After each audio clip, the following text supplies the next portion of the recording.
जय श्री राम, जय बागेश्वर धाम, जय गुरु कृपा। आज हम गीता का 11वां अध्याय पढ़ेंगे। सांवरे को दिल में बसा कर तो देखो, एक बार वृंदावन आकर तो देखो। जय श्री राम।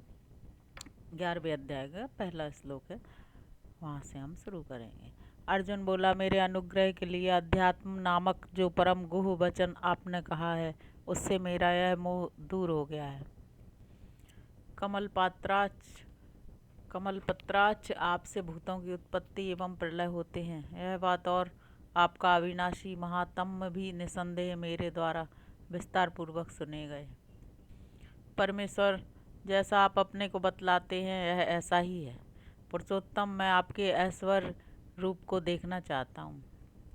प्रभु, यदि आप ऐसा मानते हैं कि मेरे द्वारा वह रूप देखा जाना संभव है, तो योगेश्वर, आप मुझे अपने रूप को पूर्णतया दिखलाइए। श्री भगवान बोले, अर्जुन, तू मेरे नाना प्रकार के दिव्य, नाना वर्ण और आकार वाले सैकड़ों तथा हजारों रूपों को देख।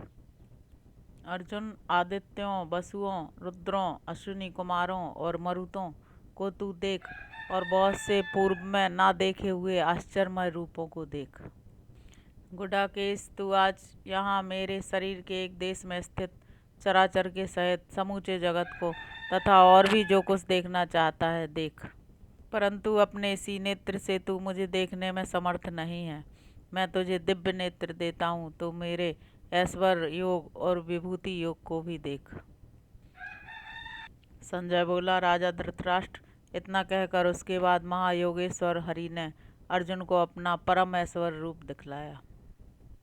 अनेक मुख नेत्रों वाला, अनेक अद्भुत दर्शन वाला, अनेक दिव्य भूषणों वाला और अनेक दिव्य शस्त्रों को उठाए हुए, दिव्य माला वस्त्र धारण किए हुए, दिव्य गंध लेपन किए हुए, सब प्रकार से आश्चर्यमय प्रकाशमय अनंत रूप और सब और मुख वाला था। आकाश में यदि सहस्त्र सूर्यों की प्रभा एक साथ उदय हो जाए, तो वह उस महात्मा की प्रभा की सदृश शायद ही हो सकती है। तब अर्जुन ने वहाँ देव के शरीर में एक देश में स्थित अनेक प्रकार से विभक्त हुए समस्त जगत को देखा। तब वह विस्मय से पूर्ण और रोमांच से युक्त अर्जुन श्री कृष्ण को सिर से प्रणाम करके हाथ जोड़े हुए बोला। अर्जुन बोला, देव, आपके देह में सब देवताओं को, प्राणियों के विभिन्न समूहों को, ब्रह्मा को, कमलासन ब्रह्मा के मत में रहने वाले महादेव को, समस्त ऋषियों को और तेजस्वी सर्पों को मैं देख रहा हूँ। आपको मैं अनेक बाहु, उदर, मुख, नेत्रों से युक्त तथा सब ओर से अनंत रूप वाले देख रहा हूँ। विश्वेश्वर, विश्वरूप, मैं न आपके अंत को देख पाता हूँ, न मध्य को और न आदि को ही। तेज के पुंज, सब ओर से देदीप्यमान, सब ओर से कठिनता पूर्वक देखे जाने वाले, प्रज्वलित अग्नि तथा सूर्य की सी प्रभा वाले और अप्रमेय स्वरूप आपको मैं किरीट, गदा एवं चक्र धारण किए देखता हूँ। आप जानने योग्य परम अक्षर हैं, आप इस विश्व के परम निधान हैं, आप अविनाशी हैं, शाश्वत धर्म के रक्षक हैं और सनातन पुरुष हैं। इस प्रकार मैंने आपको जाना है। मैं आपको आदि मध्य और अंत से रहित, अनंत शक्तिशाली और अनंत भुजाओं से युक्त, चंद्र सूर्य के समान नेत्र वाले, प्रज्वलित अग्नि के समान मुख वाले और अपने तेज से इस विश्व को तपाते हुए देख रहा हूँ। महात्मन, धूलोक और पृथ्वी, यह मध्य भाग और सारी दिशाएं एक आपसे ही व्याप्त हैं। आपके इस अद्भुत उग्र रूप को देखकर तीनों लोक व्यथित हो रहे हैं। ये देवताओं के संग आप में ही समा रहे हैं, कितने ही भयभीत हुए हाथ जोड़े स्तुति कर रहे हैं।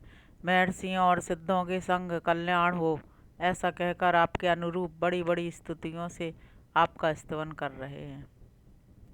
रुद्र, आदित्य, वसु, साध्य, विश्वदेव, दोनों अश्विनी कुमार, मरुत, उष्मपा, गंधर्व, यक्ष, असुर और सिद्धों के समूह, ये सबके सब विस्मित हुए आपको देख रहे हैं। महाबाहो, बहुत से मुख नेत्रों वाले, बहुत भुजा, जांग और पैरों वाले, बहुत उदर वाले और बहुत सी दाढ़ों के कारण भयानक आकार वाले आपके महान रूप को देखकर ये लोक और मैं सभी अत्यंत व्यथित हो रहे हैं। विष्णु आपको नमः। स्पर्शी प्रकाशमान अनेक वर्णों वाला, फैलाए हुए मुखों वाला और प्रज्वलित विशाल नेत्रों वाला देखकर अत्यंत व्यथित चित्त हुआ मैं निसंदेह धृति और शांति को नहीं पा रहा हूँ। आपके प्रलयानल के समान और विकराल दाढ़ों वाले मुखों को देखकर ना मुझे दिशाएं सूझती हैं और ना शांति ही पाता हूँ। जगन्निवास देवेश, आप प्रसन्न होइए। ये धृतराष्ट्र के समस्त पुत्र भी सभी राजाओं के समूहों के साथ तथा भीष्म, द्रोण और वह सूतपुत्र भी हमारे मुख्य योद्धाओं के साथ बड़ी जल्दी से आपके विकराल और भयंकर दाढ़ों वाले मुखों में घुसे चले जाते हैं। कितने ही तो चूर्ण हुए सिरों के साथ दांतों के दराजों में लगे दिखाई देते हैं। जैसे नदियों के बहुत से जल प्रवाह समुद्र की ओर मुख किए दौड़े जाते हैं, वैसे ही ये नरलोक के वीर आपके सब ओर से प्रज्वलित मुखों में घुसे जाते हैं। जैसे पतंग अपने नाश के लिए पूरे वेग से प्रज्वलित अग्नि ज्वाला में प्रवेश करते हैं, वैसे ही ये लोग भी पूरे वेग से अपने नाश के लिए आपके मुखों में प्रवेश कर रहे हैं। विष्णु आप अपने प्रज्वलित मुखों से सब ओर से सभी लोगों को अपना ग्रास बनाते हुए जीभ से बारंबार चाट रहे हैं और आपकी उग्र प्रभा अपने तेज से संपूर्ण जगत को परिपूर्ण करके तपा रही है। मुझे बतलाइए कि उग्र रूपधारी आप कौन हैं? आपको नमस्कार हो। देवश्रेष्ठ, आप प्रसन्न होइए। आप आदि पुरुष को मैं जानना चाहता हूँ, क्योंकि आपकी प्रवृत्ति को मैं नहीं जानता हूँ। श्री भगवान बोले, मैं लोगों का नाश करने वाला बड़ा हुआ काल हूँ। लोगों का संहार करने के लिए यहाँ प्रवृत्त हुआ हूँ। तेरे बिना भी ये सब योद्धा जो प्रतिपक्षी सेना में स्थित है नहीं बचेंगे। इसलिए अर्जुन, तू उठ, शत्रुओं को जीत कर यश को प्राप्त कर और समृद्ध राज्य को भोग। मेरे द्वारा ये सब पहले से ही मारे हुए हैं, तू निमित्त मात्र हो जा। द्रोण, भीष्म, जयद्रथ, कर्ण और अन्य भी वीर योद्धा, उनमें मेरे द्वारा मारे हुओं को तू मार। घबरा मत, युद्ध कर। रण में शत्रुओं को तू जीतेगा। जय श्री राम। जय बागेश्वर धाम। जय गुरु कृपा।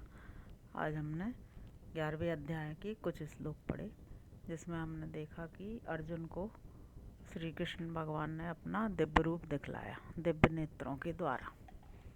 अब आगे का हम बाद में पढ़ेंगे। जय श्री राम।